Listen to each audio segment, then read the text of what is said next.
Alrighty, so this lecture is going to talk about natural selection and something called speciation, which kind of sounds like the word species, so that's really important. Make sure you have that connection. So Charles Darwin was the first one, one of the first ones to notice that things evolved over time as a species, as a collection of organisms, and he termed this natural selection. It's actually really interesting because there was another guy named Alfred Wallace, who kind of had Russell Alfred Wallace, excuse me, who had the same idea, but they both developed it independently, which was kind of cool.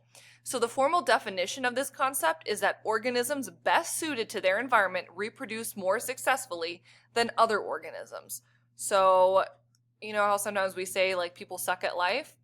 So a way to think about it is those that suck at life less are more successful. So looking at this model over here, these crows are saying, yummy, green beetles, our favorite. So they're going to eat all of the green ones.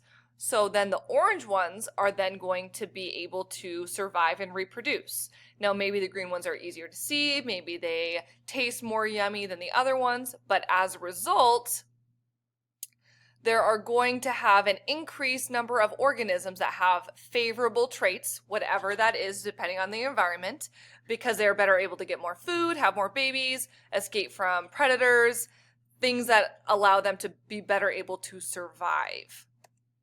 So another example is that on the island of Galapagos, Darwin discovered there were many different species of finches, which are a type of bird.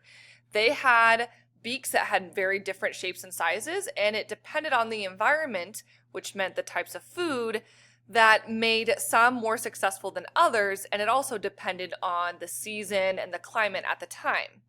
So, for example, this is a model showing the different types of finches. So we have some that have bigger beaks, some that have smaller, pointier beaks, and they all had a specific type of food that they ate, such as buds or fruit, using tools, using insects, etc.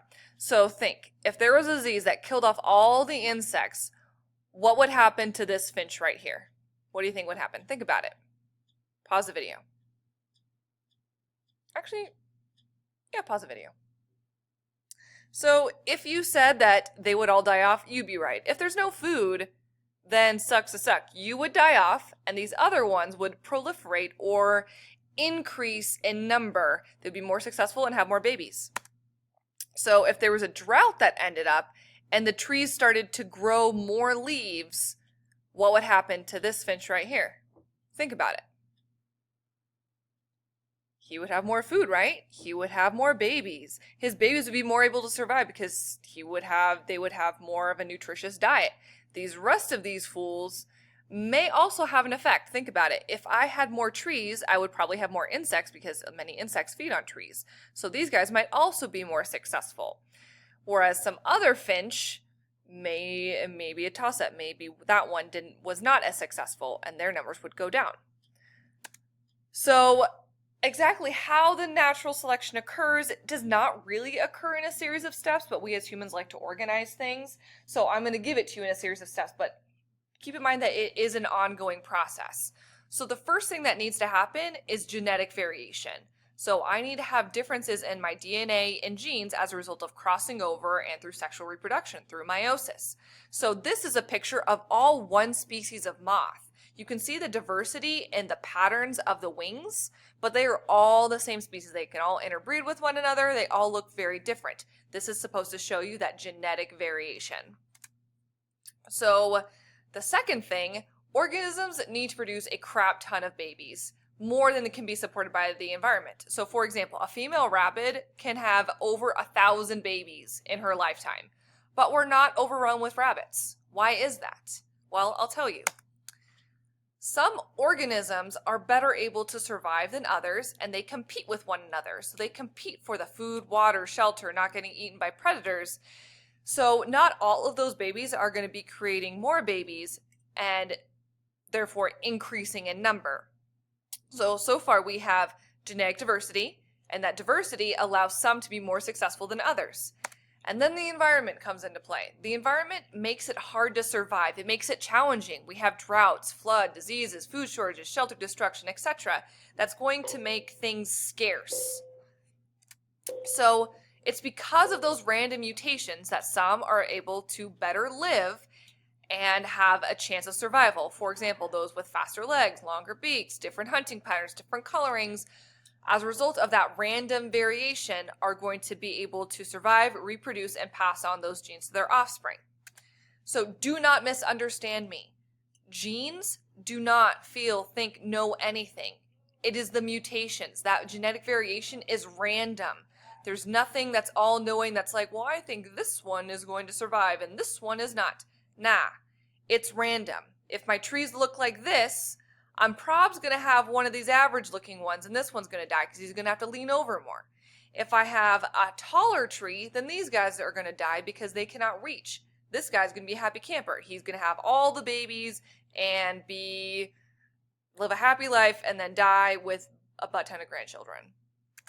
So the organisms that have a greater chance of surviving mean that they have a better chance of reproducing. So for example, you start off with one, and then through meiosis, through that crossing over and that fertilization, pairing the genes of another person, you're going to have some mutations. And I'm going to have 3 babies that are going to be different. Some of them are going to be better able to survive than others. So maybe this white one has a genetic disease, or maybe they're more easily to be found by predators. So things are then going to be changing over time, and eventually you are going to select for the ones with the most favorable mutations, which are then going to be passing on to future, and this word right here is supposed to say generations. So over time, the population becomes well adapted to the given environment. So looking at this picture, this is actually a picture of a fish. So it has really, really excellent camouflage because over time, those that have been able to have this kind of coloring and skin texture have been able to survive, have those babies, and then pass on those skin color, skin texture traits onto their offspring. So we have several different types of natural selection. And these are just different patterns. The first pattern is called stabilizing selection, where it is best to be average. Average has the highest fitness. And I don't mean physical fitness like push-ups, pull-ups, running the mile. It's the ability to survive and reproduce.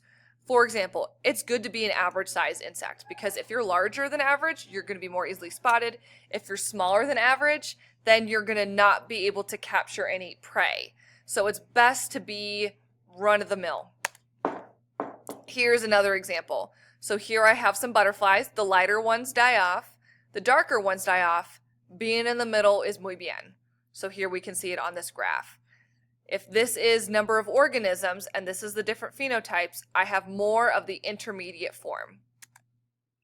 Directional selection is another one.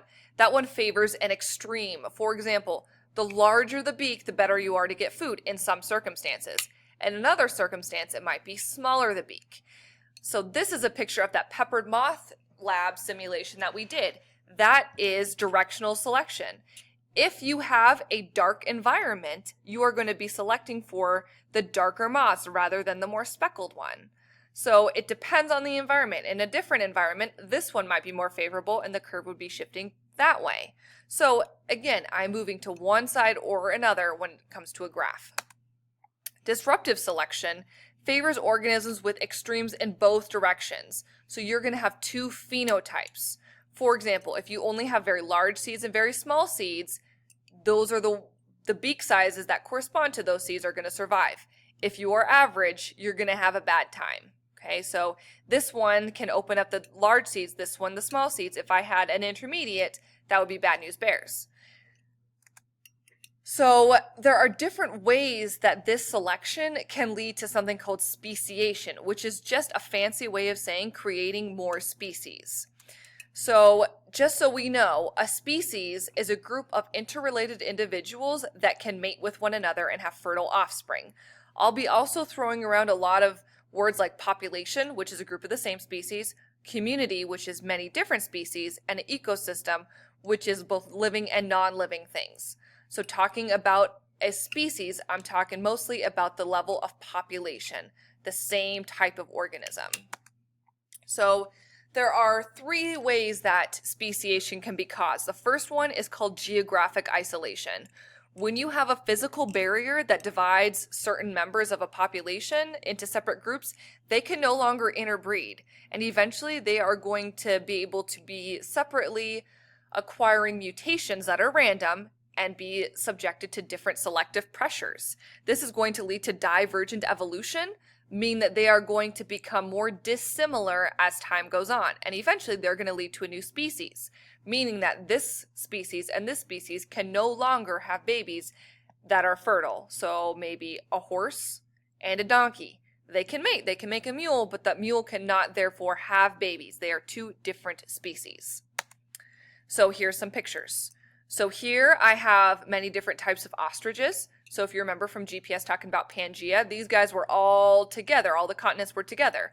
And via plate tectonics, they were able to move, which isolated these different species of birds, which led to the different species that we know today that look very differently. This also kind of lays out the steps. I have an ancestral population, then something happens. Here we have a river, they cannot cross. This population is going to be getting different mutations and is not interbreeding with this one, so they're going to be staying isolated, and I have different selective pressures from the environment, which eventually leads to two distinct species. This is another picture. Sorry, it's a little caught off. This is the original population. This is as a result of geographic isolation, and then after speciation occurs, I have a different species right here. Another type of speciation is called temporal or reproductive isolation. Temporal meaning time. This is when some species have different reproductive cycles. For example, maybe they're fertile at different times of the year, or maybe at different time of day. So it's kind of like they miss each other. The timing's just not right, and because they're not able to swap that genetic material, they diverge. They get more different over time. And here are some examples. I have two different species of frogs that mate at different times of the year. This one is late March. This one is maybe mid to late April. They're going to be missing each other. Here's another example. So this one says, Ted, wake up, it's time to release pollen. This one's going to wait a couple months. Maybe this one's in spring, maybe this one's in early fall. These are two different types of skunks that also have different breeding times. I believe these are at different times of the day, but don't quote me on that. I actually don't remember, but I want to say it's different times of the day. Behavioral isolation is my favorite one because this one's all about behavior and courtship. So for example, bird songs, mating calls, dances, etc. So there are these birds right here that are called birds of paradise. Look up a YouTube video. Their dances are actually kind of scary because they look so weird. Like, look at their feathers. Like, look at this guy. That looks freaking weird. Other birds, say, sometimes build like these different structures, and apparently that's really attractive to some female birds. Ladies, the reason why you're not attracted to this is because you're a different species. You guys diverge. You are no longer together. You're different species. So here's another example. So here's my bird of paradise. So this guy, when his feathers aren't all wonky, looks like this. This is a female, so he's more colorful, but like, look how weird that is. Watch the YouTube video. I'll probably post it on Schoology. It's fun. This is from 17 again. So this guy's like peacocking because he thinks that's going to get him all the ladies. Or gentlemen, you don't realize this, but peacocking doesn't work. You're actually making it so no one wants to mate with you. You're actually isolating yourself. And here's a meme. Not sure if ignoring me or behavioral isolation because his actions are kind of a turnoff. So yeah, that's my story. That is how natural selection works and how we get new species. If you have any questions, let me know.